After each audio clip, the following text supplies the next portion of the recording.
Salut à tous, c'est Monsieur RDP. Vous demandez si un film mérite d'être vu? Vous êtes au bon endroit. Et aujourd'hui, on va parler de Café Society, le dernier film de Woody Allen. Alors, avant toute chose, je suis un énorme fan de Woody Allen. C'est mon réalisateur préféré de très très loin, et j'adore ce qu'il fait. Il y a quelques films que j'aime pas, mais dans la grande majorité, tous ces films, je les trouve incroyables et ils font partie de mes films préférés. C'est parce que c'est lui qui regroupe le plus de mes films préférés et que son univers me plaît énormément et son humour me plaît énormément que je l'aime autant. Et du coup, forcément, c'est compliqué de faire une critique vraiment impartiale, et d'ailleurs, elle ne le sera pas du tout. Si vous voulez une critique vraiment impartiale, honnêtement, ça sert à rien de regarder cette vidéo, puisque je ne serai pas impartial, je ne peux pas être impartial. Même si je vais essayer de le faire le plus possible, je sais très bien que déjà d'avance, ça ne marchera pas. Le scénario est assez basique, c'est un garçon de banlieue qui vient vivre à Hollywood parce que ses parents veulent qu'il devienne plus ou moins une star, ou qu'il côtoie les milieux un peu riches et un peu célébrité, un peu bling bling de Hollywood. Et arrivé à Hollywood, il va y avoir une intrigue de triangle amoureux qui est hyper basique mais hyper utile dans une comédie en fait. Ça amène toutes les situations et les quiproquos dont on a besoin en fait pour faire des situations comiques. Et du coup, ça marche terriblement. En plus, on a cette personne qui arrive dans un milieu qu'il connaît pas du tout, qui est censé voir son oncle, qu'il a visiblement pas souvent vu, voire jamais. Et tout ça, ça joue énormément sur le film. Ça joue sur le côté comique et c'est vachement agréable de voir ça. C'est un film bien travaillé en fait, un scénario bien travaillé, bien ficelé, où tout apporte quelque chose. Et ça faisait longtemps que je trouvais que les films manquaient de ça. Beaucoup de films que j'ai critiqués ici, ou même qui sortent en ce moment, qui manquent de ça en fait, de ce côté vraiment bien fait, où on sent qu'il y a quelque chose, il y a du travail derrière. Et en plus, les acteurs choisis sont absolument parfaits. On a Jesse Eisenberg dans le rôle plus ou moins principal, qui est pour moi un des meilleurs acteurs en ce moment. Je suis vraiment content qu'on le voit plus, parce que, je l'avais déjà dit dans la critique de Batman vs Superman, mais c'est un des meilleurs acteurs en ce moment, à mon avis. Et quand j'ai vu qu'il jouait dans le film de Woody Allen, j'étais vraiment content. Et après l'avoir vu, je suis encore plus content parce qu'il le fait vachement bien. Il le fait vraiment bien. Il a ce côté un peu sûr de lui et un peu hésitant qu'a Woody Allen. Et très souvent, quand Woody Allen met en scène d'autres acteurs que lui-même, parce que ça fait quelques temps maintenant qu'il se met beaucoup moins en scène, c'est des acteurs qui vont jouer le rôle de Woody Allen.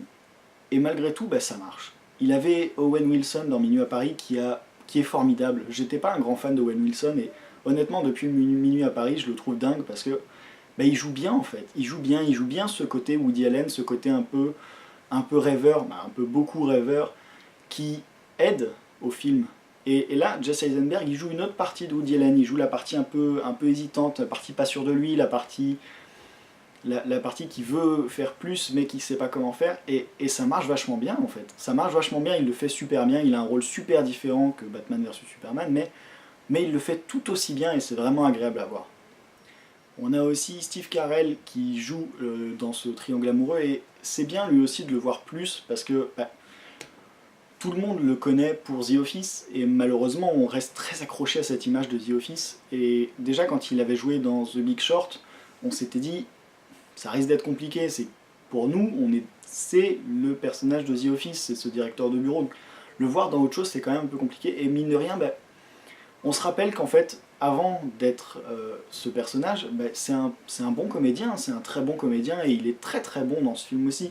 Il joue l'oncle de Jesse Eisenberg, qui est un des plus grands agents d'Hollywood, et qui est du coup complètement dans le côté bling bling, et qui adore ça, et il le fait vachement bien. Il a toujours cette petite touche de folie, mais sans l'excès qu'il y a d'habitude, et ça marche aussi, et ça nous emmène complètement, et ça c'est génial. C'est génial de voir des acteurs comme ça en fait qui font plein de choses, de donner cette chance aux acteurs de faire plusieurs rôles différents, c'est vraiment une bonne chose, et du coup, ça marche.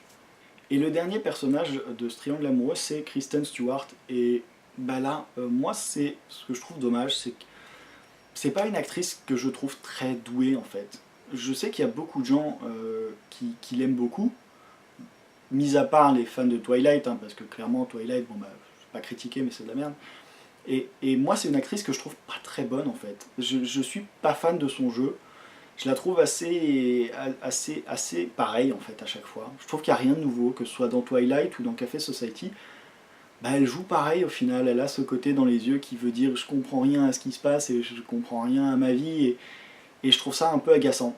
Je trouve ça un peu agaçant. Après, c'est totalement mon ressenti, hein, et je sais que j'ai lu pas mal de choses qui disaient que bah, elle était super douée dans ce Café Society et tout. Et je suis ravi pour elle, je suis ravi pour elle si ça marche. Moi, elle me touche pas. Après, il faut tout pour faire un monde. Mais vraiment, moi, je la trouve très moyen, ce côté un peu hésitant, et je trouve que ça reste dommage. Ça reste dommage parce qu'il y a beaucoup d'actrices qui auraient pu faire la même chose très très bien, notamment Emma Stone, que j'adore, qui joue beaucoup dans les films de Woody Allen en ce moment. Et du coup, je trouve ça un peu dommage. Je trouve ça un peu dommage, mais après, bon, visiblement ça marche. Je vous le dis, en général, les gens sont plutôt contents, donc c'est que ça marche.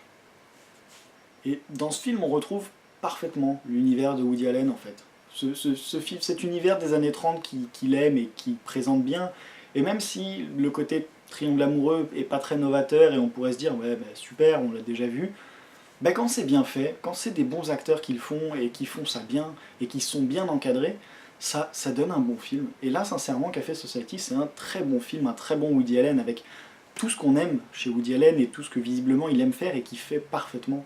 Donc, allez-y, courez-y, volez-y, rampez-y, selon ce que vous pouvez faire, hein. Moi je ne veux pas vous donner d'ordre, mais c'est un bon film, et il faut aller le voir. Et il faut arrêter de dire que Woody Allen c'était mieux avant. Quand on grandit, on change d'avis sur les choses, et si vous trouvez que Woody Allen c'était mieux avant, ben regardez tout du début à la fin, et vous verrez que Woody Allen il grandit aussi, et ses films changent, et c'est pas pour ça que c'est des mauvais films. Et voilà, j'adore ce réalisateur, et ce film-là ne déroge pas à la règle, c'est un excellent film, et je vous le conseille vraiment. Vraiment, allez-y, c'est bien fait, et c'est agréable, et on passe vraiment un bon moment, et en sortant de là, ben, on se dit qu'on n'a pas perdu son temps. Bien entendu, toutes mes critiques sont totalement subjectives, et celle-là encore plus, hein, parce que je suis un adorateur absolu de Woody Allen. Du coup, si vous n'êtes pas d'accord avec moi, n'hésitez pas à me le faire savoir dans les commentaires, hein. Je serais ravi de pouvoir discuter avec vous, surtout là, hein, c'est vraiment quelque chose qui m'intéresse. Donc n'hésitez pas à me donner vos mauvais points, il y en a dans le film, je suis complètement d'accord avec vous. Mais dans l'ensemble, c'est un super film, et il ne faut pas rater ça. Et je vous dis à bientôt pour une autre critique.